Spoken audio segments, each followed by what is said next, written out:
I'm ready to show some people some things about interconnectivity on synthesizers. Perfect, perfect. Well, I'll let you to I'll leave you to it. I'll be right back. And just in case, are you gonna put a presentation or something for us, or is it gonna? I was gonna pretty much do live interconnectivity up here to show and explain some stuff, and then if there's anybody who needs any further information, I'll leave my email address so that they can get a hold of me and I can assist them on getting their stuff connected correctly. Perfect. Thank you. All right. All right. So interconnectivity with different types of synths is a pretty crazy thing. There's a couple staples that are used all in all. Once again, I apologize. I'm not quite fluent enough in Spanish to do this in Spanish, but I will. I'll get there. But anyways, continuing on. Trying to get all these to talk together is a really difficult thing. The moment that you buy new gear and you get so excited and you come home and you put your gear down and you try to put it in your chain somewhere, it often doesn't go great, or it'll be 1 or 2 days till you get it set up correctly. There's so many different methods to do different things that they don't carry over from synth to drum machine to any type of module to, with the exception of some modular racks where they have like a unified way to do things. That's pretty much it. But if you buy other types of synthesizers, they'll have one of two major connectivity ports. They're going to have either a MIDI DIN, a 5-pin MIDI DIN, and then they've also moved that to USB. So some of them are USB, but it operates on the same command. Or you're going to have what's on the back of here, which is your CV inputs or outputs. And then that's basically, it's going to control your pitch through voltage. The most common is going to be, it's not hertz per volt, it's volts per octave. And so the voltage changes on that line just slightly, and that's what indicates what pitch you have. And then the gate indicates whether you've pressed the button and released it. So that conveys the note information to the synthesizer via patch cables. There are a lot of different ways to get to there. Most modular gear is going to work on CV. A lot of standalone synths are going to have a MIDI input and output. One of the interesting things is on a MIDI in and MIDI out. MIDI out doesn't necessarily do what you think it does. You would assume that you'd be able to plug a cable into MIDI out and then go into another synthesizer and it's going to work. And that's actually not what that's for. It is MIDI out for the information from that specific module going out. For instance, if I took the MIDI out of the TD3, the 303 clone from Behringer, my knob twists would be what would be coming out of the middle MIDI out. It wouldn't be the information that's coming into the MIDI in. The port that you're looking for there is a MIDI through. And if your synthesizer has a MIDI through, then it's pretty much a pass through. You'll be able to pass the data into it and then back out of the other end into another synthesizer to create a larger chain. Each of the synthesizers can respond to a different channel, or they might respond to several channels. And this is where you kind of got to get creative. So a MIDI cable, most standard MIDI cables can handle about 16 channels of MIDI, all simultaneously without having any drag or anything like that. That's the standard. So if each of these took one specific channel, I could run them all off of one cable as long as I have the ability to break out in between MIDI ins and MIDI throughs, or to start on CV and being able to replicate the control voltage amongst multiple different devices. I know that sounds really complicated, but I'm going to leave my email address. If anybody's watching and wants to get assistance on putting their specific rig together, let me know. Through the choices that I've made and what I've bought, it's been pretty complicated because I just bought what I want, not necessarily what goes together. So I had to, for the first portion of time, whenever I bought things with CV, I didn't have anything that would push CV because I don't have a modular rack. So I bought this Arturia BeatStep Pro, and it outputs both CV and MIDI, and it does MIDI through a little mini DIN here, which you might have seen. A lot of Korg gear has it. So this does both. And so if you had a modular rack, you could pick this up and use this as a sequencer, or you could use it as a pass-through with the USB, and then use like your DAW, Fruity Loops, Ableton, whatever, to push CV to your actual synthesizer. What's awesome about this is that it does both the volts per octave and the hertz. So it can push, this one is a volts per octave, and then the Behringer K2 is a clone of the Korg MS-20, and it is an odd creature because it does hertz per volt. So patching in between these two is possible, but it's not the way that you think it would be. The triggers don't work quite right. There are conversion boxes if you get into a situation that you need to convert between volts per octave and hertz per volt. There's a box that'll do that with multis, so that you can put your input into one and it'll split it into both, and then you'll be able to move that into whatever devices that you want to run. Okay, I just had to do a camera check to make sure I haven't kicked out the camera. All right, so that's a lot of rapid fire information. So basically, when you're designing your rig, you've got to determine basically how many points, how many MIDI channels are you going to use, and then how many MIDI devices are you going to have to configure to get that going. And then most modular rigs, you would have sequencers like this, or like I use my MPC as a sequencer. You would have those already in your rack, or you'd be using them outbound, and then that would sequence everything. So, you know, to interface in, that's why this is really nice to have CV. The key step, which I have back here, hopefully I don't do anything stupid here. The key step also has the large MIDI DINs, the 5-pin DINs, and then it has sync in and out, and these work really well with the Korg series. You go into the software and you set it to Korg, and then this will push these Volcas perfectly without you having to do anything. And then it also has a CV output for this. So this is a really good solution for if you want to push modular gear, or if you have something with a patch bay that you want to do something a little bit different, or you want to have something generative as opposed to your notes. Modular gear kind of allows you to get into that realm. So that's the basic interconnectivity. Now I'll start talking a little bit about designing your rig.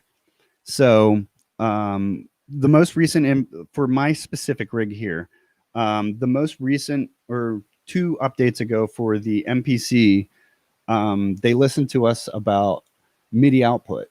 It has 2 separate MIDI outputs, so it can actually control 32 devices by itself, but it wasn't in its software. It wasn't set up quite right for live PA or live performance. It was still an MPC that had this function, but they fixed that.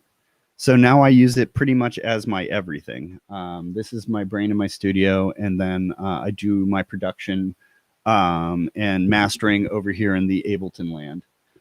But a lot of my live music is all done out of the box on the MPC and this equipment, sometimes using this. For me personally, I built these 3 racks because they're kind of, they're grouped in how I use them. So this little Volca Rack is the most fun thing ever. There's a modular, an FM synth, and a sample. So I have a drum sampler, the FM, and the modular, which can handle lead and bass lines back and forth. This can be driven completely by a beat step. A beat step has 3 separate channels that it can run, a drum, and 2 sequencers. So I can run this on these bad boys, and I have no issue. I can use MIDI out here, and then I have a splitter back here that splits the MIDI to these 2, and I could run CV to the modular if I felt like it. I've modified mine, and mine actually has a MIDI out on the back. I did a little mod up on that. The reason I did that is so that I didn't have to patch CV in. CV in still works if I wanted to use it like that. but I don't have to. I have the option of both now. So the Volca Rack is kind of like my mobile rack. It's a lot of fun. It's easy to control with this. I can pair that with the key step and then set the key step as the main synth or main controller for the FM, for instance. I'd put that in between. So I'd come out from here into the key step, out of the key step, and into here. So that the key step itself would only control this device. And then you could also send notes from here. So if you had something sequenced in here, that would come through, and then you'd be able to solo on top using the key step. So that's kind of a magical combination for the Volca Rack. The far rack over here is a MAM33 and a Behringer TD3, both 303 clones, and then analog drum machine, a Drum Brute Impact. So that is basically my acid house weird rack. It's amazing to add to anything else. I can just use the MPC to chop samples and add that to it, and it's amazingly dynamic, and those pieces just work together. And then the center rack here is kind of my tour de force. This is my Virus Access C, the K2, and the Neutron. I like the combination of these three because they're so unbelievably different. But they're kind of the inspiration for this class because they are not only different in what they do as far as synthesis, but they are really different in how they connect. The two Behringers are capable of taking a MIDI in, or on the Neutron, you can do control voltage. You can use CVN to control it. And on the Behringer, you can use Hertz per volt to control it. And then they also are USB. So they basically have the most amount of connectivity of almost any of the gear that I have. But they're a little particular. They have DIN switches on the back that selects what specific MIDI channel that you are going to use the specific synth on, or you can set it by software that they had provided. So both methods are really cool, but you know, it gets complicated. You know, it doesn't necessarily work the way that you think it's going to the first time. You'll plug it in your chain and you'll have another synth on that channel, and they'll both fire when you hit a key. Just stuff like that. The Virus C is actually a beast of another kind. This synth can actually take multiple MIDI channels all at the same time until it runs out of memory. So I could theoretically be playing 16 different synths out of it until it maxes out. It's an simulated analog synthesizer, which is weird, but I wouldn't trade it for the world. It's an amazing piece of equipment. So right now, I'll tell you kind of about this setup that I have right here. I have a couple videos up on the Shaft Records Instagram if you ever want to see all of it going. Currently, I'm working on some chill stuff because I feel that crazy acid house isn't helping anything right now. So I've been trying to make calmer, more mid-tempo tunes via this equipment.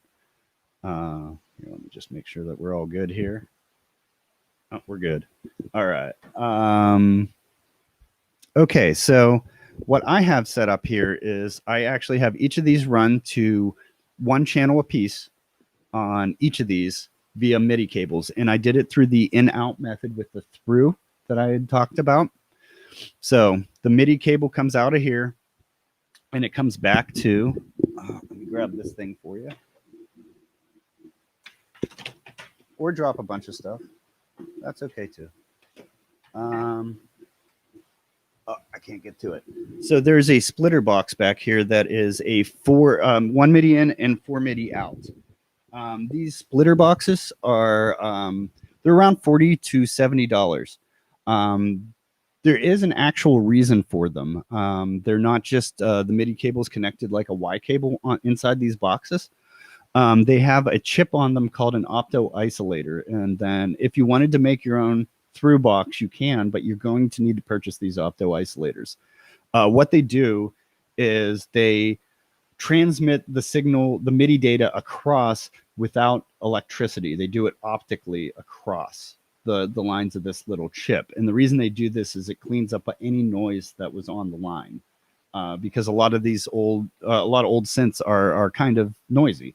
They're loud And so these opto isolators cleans up the signal, and then they use that on ins and outs. So these splitter boxes are basically just all of them connected via the same power channels, and there's 2 data lines, and the data lines go through opto isolators. So they send a clean signal to the next one. So no noise out of the Volca makes it across, because it's not electrical anymore. For a second there, it's optical. So that's why they cost money. But if you buy the chips, if you're interested in that, also with the email, I can let you know how to build one yourself. The Opto Isolator chips are pretty cheap, but I think you have to buy 10 of them at a time. It's like $10. But it does require soldering and the DINs. There's a couple resistors in there, but it's not much. So my chain basically goes out of the MPC into the 4 split. 3 of them are here, and then 1 comes down into the virus. The virus has a MIDI through, so it goes in and then comes out the here, goes into the MIDI in on the K2. The K2 has a through that comes up to the MIDI in here. This through goes over there to the drum brute impact, and then to the TD3, and then up to the MAM. So that's my entire chain. So off of 1 cable, I'm able to run all of these machines. So on the MPC specifically, it's going to depend on how you use it. And there's no wrong way, and there's no piece of equipment that you need. If you're making the music that you want to make, don't worry about what you buy.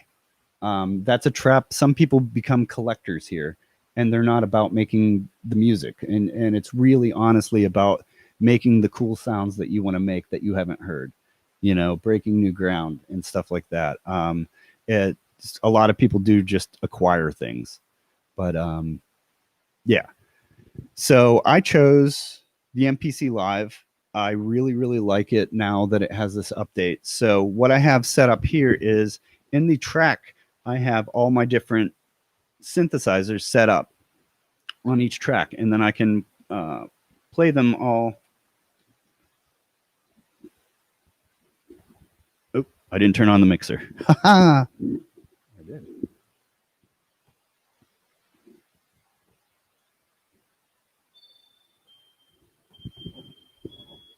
That's the Volca FM. So now an interesting thing about MIDI and MIDI interconnectivity is, now that I have the Volca FM up, I can play these notes through it. Turn that up a bit so that I can get you on the explanation here.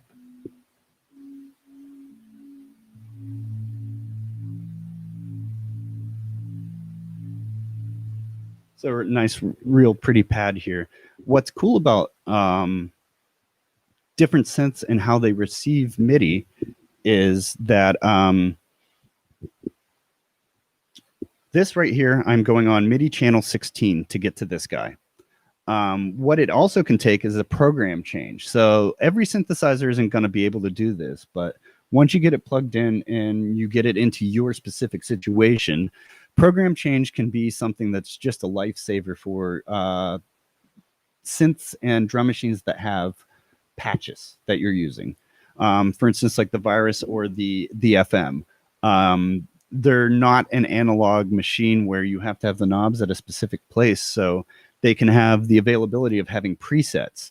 And then a lot of the times, if you're writing a piece, you have to remember the preset for every single machine at all points. So when I was developing this rig, I was thinking about that. I wanted to kind of simplify that. And the MPC allows program change. So what I can do is when I save my project, I can use program change to change the different sounds on the synth.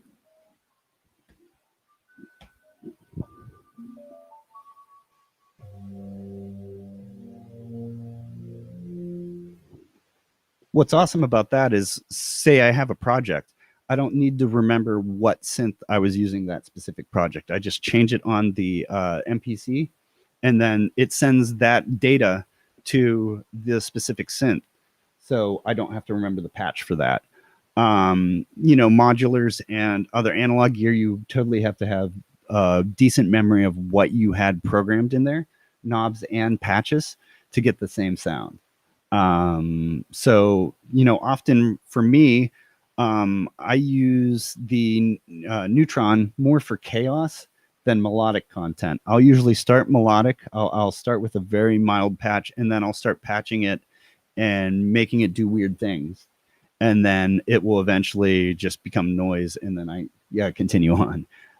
But I really enjoy the way that sounds.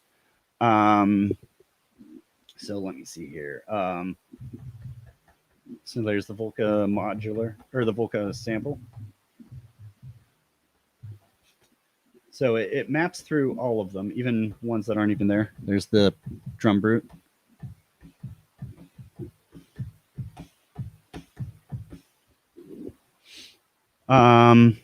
Yeah, so basically that is like, in essence, like the connectivity of all of this. I didn't patch anything in via CV initially because I wanted to show you some weirder things. Okay, so hopefully this mic works good to do this. Pardon me. All right. So this is a very specific thing, but I think it's kind of amazing. So right here in the K2, it has a thing on it called the external signal processor. And often people will just patch the K2 internal stuff to the external signal processor. What this thing does is it's kind of like a late 70s idea of guessing CV. So it takes a sound, any sound. You could plug your guitar into it. You could plug anything into this thing, and it's going to guess the CV to this. It's going to guess the control voltage to get the same pitch that whatever you're sending through it is making. It will give you CV and gate off that note. So it basically is trying to replay what you have and then exporting CV, note, and then the actual sound of it. So let me go back to the K2 on this. Come on, man. There we go.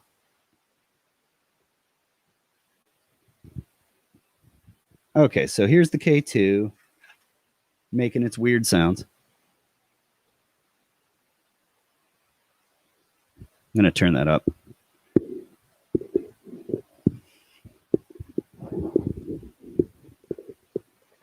All right. Sorry for being a mess here. All right.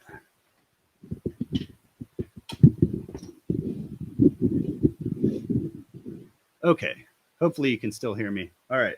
So give me one moment to go grab a cable.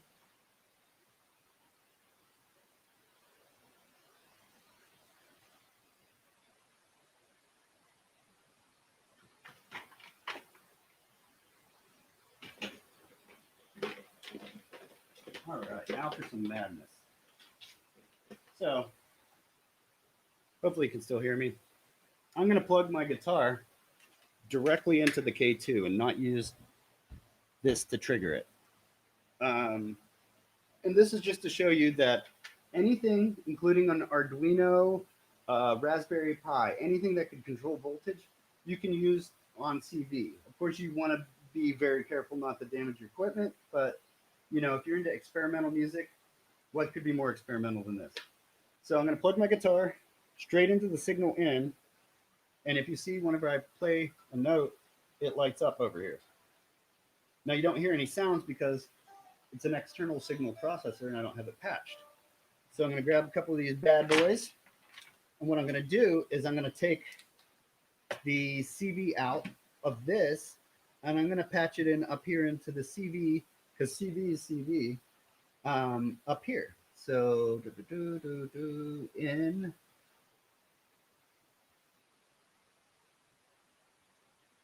Damn you. All right, we'll do the CV in here. Okay. So now there's still no note because we don't have the gate. It doesn't know when it starts. So I need the gate out. And on this one, it's called trigger out. And then we do the trigger in. And then you hear the synth start to respond to the guitar.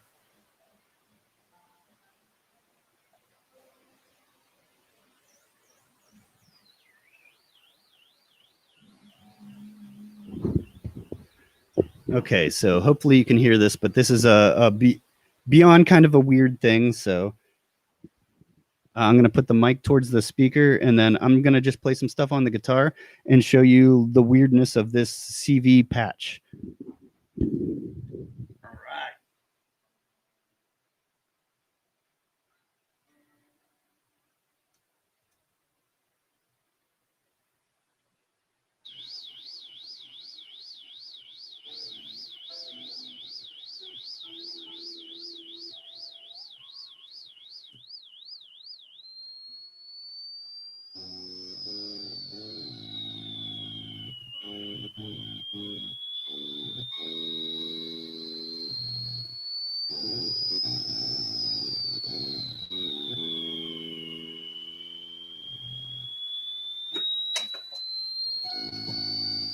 All right, now we'll stop that.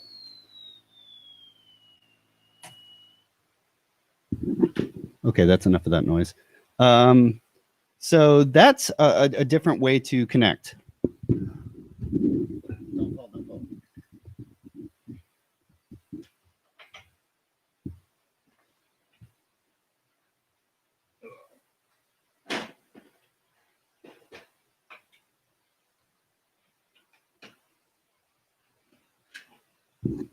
All right. So there's one more way that I have in my studio currently that I use to connect. It's kind of strange also, but something I'd wanted for a long time, and this is a really, really strange piece here. So what I got was, it's called a Fishman triple play. This is an interesting idea, kind of like what I had just done with the CV, but this is a pickup that goes on a guitar that exports MIDI. It's not perfect, but it's definitely worth it. So what I can do here is, sorry about the mic too close there.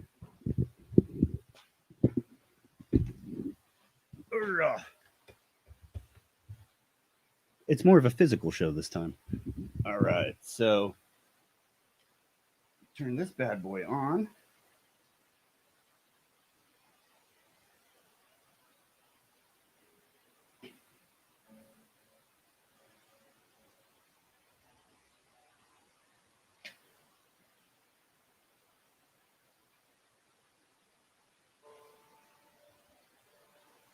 All right, I might have to set it up. So this is pretty interesting here. It is a USB connection that you'll be able to use on your synthesizer. So I just need to come into MIDI on here and say that I want my control to be master.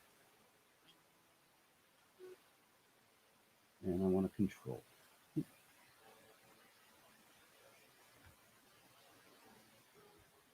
Why is it not picking up? It's going to make a liar out of me. Okay, let's reconnect these.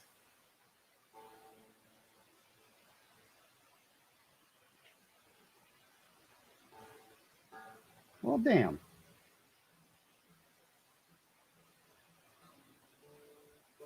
I'm not sure why it's not working. This thing always works for me. Well, and that's kind of the point of the class.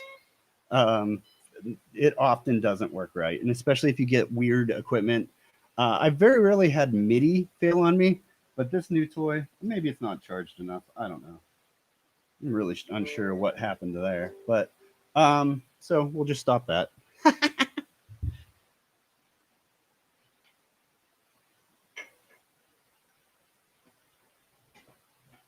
All right. So basically right now, I think that I've covered all that I can possibly cover about MIDI interconnectivity and connectivity, other than getting into super specifics of people's individual setups. And like I said, if you guys need any help with anything or brainstorming on how to get your rig the way that you want it to work, let me know. I guess as a parting thought on that, a lot of what it's going to get your rig to work the way that you want it to work is there's going to be a lot of work to that. It's going to be just as much work as writing the piece. So for instance, if you're using one of these or something that you're going to use a unified start stop, they all have to accept MIDI clock and output MIDI clock for the next device to know that you hit start or stop. So often, a lot of the times, you're going to put things in the chain in a non-optimal way to get it to work the way that you want it to work. For instance, the Drum Brute, or not Drum Brute, this is a BeatStep Pro. The BeatStep Pro, my only complaint about this device, I think it's amazing. It doesn't have MIDI through. So you can't put the key step in front of it. You can't do MIDI out from the key step to MIDI in here, and then this connecting to these three. It won't do MIDI through, so it will only hear the notes from this when this is stopped. If the sequencer's on, it won't pass it through. So that's, why did they do that? I don't know. Because if it would accept input, then that could be a master keyboard for all three of them, and you could just switch between the channels. Unfortunately, that's not how it works. This, however, does have MIDI through. So what you can do is you can start your chain with the sequencer and then put the keyboard where you want it. So that's why earlier in the class I was saying where I would put this and then the key step and then this. So my notes would pass through the key step and work on there. And then you could always hot play the keys there, but it won't pass through. That's just the way it's made. Okay. So I've got 15 minutes and that's perfectly fine. So I will be wrapping up here real directly. I will leave my email for you guys. If anybody has any questions about your rig, just let me know what you got. We can work through it. I've had just tons of struggles with this whole setup, trying to get it right, trying to get everything perfect. And you can see, like with this, it doesn't always work. I've had shows where it didn't work. I've had shows where midway through the show, different pieces of equipment just decided to not respond to a MIDI cable because of who knows what, ghosts, gremlins, bad cable, weird electric. You really honestly never know. So I'm going to reboot the MPC. I got 15 minutes left, so I'm going to load up one of my projects to show you all of these machines working together. Let's try that one. I have no clue what it sounds like, but let's try. All right, let's see. All right.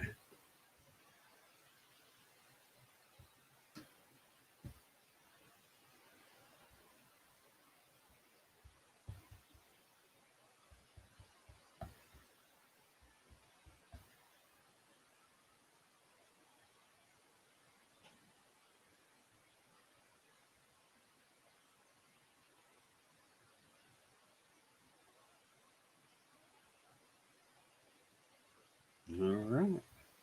This is A, this is B. Okay.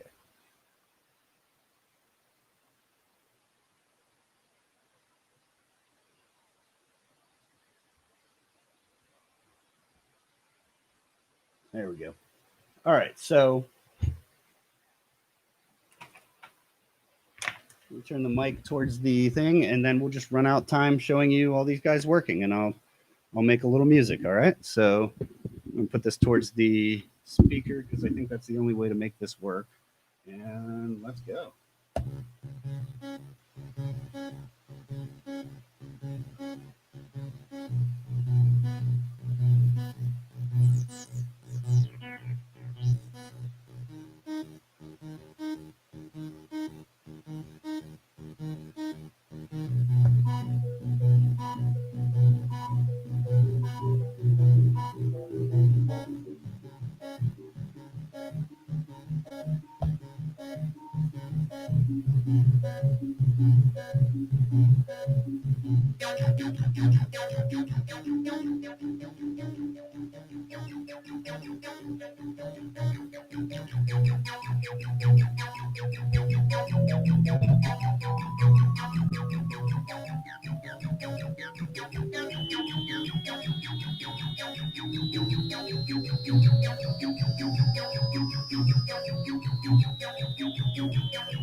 Hey, I want to say thank you for chilling with me. And hit me up on the email if you guys need any help with hooking things up, and have a lot of fun with your synthesizers, because that's what this is about.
Thanks for checking it out.